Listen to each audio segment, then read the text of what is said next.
ഇന്ന് കുറച്ച് വെറൈറ്റി സാധനമാണ് ചെയ്യാൻ പോകുന്നത്.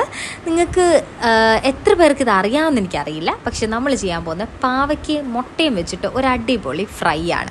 പാവയ്ക്ക് ഇങ്ങനെ വട്ടത്തിൽ സ്ലൈസ് ചെയ്തതിന് ശേഷം അതിനകത്തെ സാധനം ഇങ്ങനെ കുരുവുമെല്ലാം നമ്മളിങ്ങനെ ഞെക്കി അങ്ങ് കളയണം. എന്നിട്ട് ഇങ്ങനെ റിങ് പോലെ നമുക്കിങ്ങനെ കിട്ടണം. എന്നിട്ട് ഒരു മുട്ടയുടെ വെള്ള മാത്രം എടുക്കണം, മഞ്ഞ വേണ്ട, വെള്ള മാത്രം.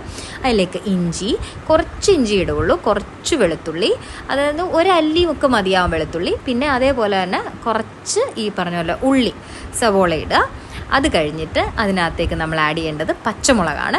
പച്ചമുളക് നമുക്ക് ആവശ്യത്തിന് ഇഷ്ടമനുസരിച്ചിട്ട് ചെറുതായിട്ട് ഇതെല്ലാം കുഞ്ഞായിട്ട് അരിയണം. അതേപോലെ തന്നെ കുറച്ച് തക്കാളിക്ക് ഇതെല്ലാം കുനുകുനാന്നരിഞ്ഞിട്ട് അതിൻ്റെ കൂട്ടത്തിൽ കുറച്ച് മല്ലിയില, അതൊരു നല്ലൊരു ഫ്ലേവർ ആഡ് ചെയ്യും മല്ലിയില ഇടുമ്പോൾ.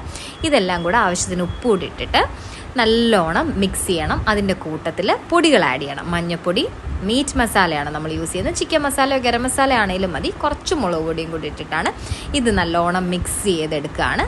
നല്ലതായിട്ട് ഇങ്ങനെ ഉടച്ച് മിക്സ് ചെയ്തെടുത്തിട്ടാണ് നമ്മൾ പാനിലേക്ക് കുറച്ച് വെളിച്ചെണ്ണ ഒഴിക്കും.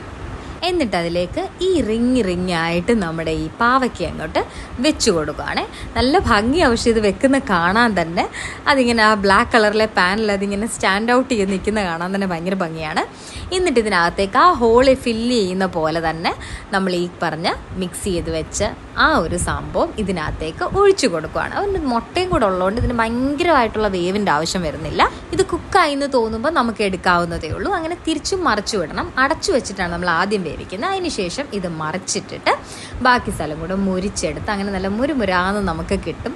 ഭയങ്കര ടേസ്റ്റാണ്. ഈ വെറൈറ്റി സാധനം ഒന്ന് ട്രൈ ചെയ്ത് നോക്കിയിട്ട് നിങ്ങളുടെ അഭിപ്രായം കൂടെ പറയണേ.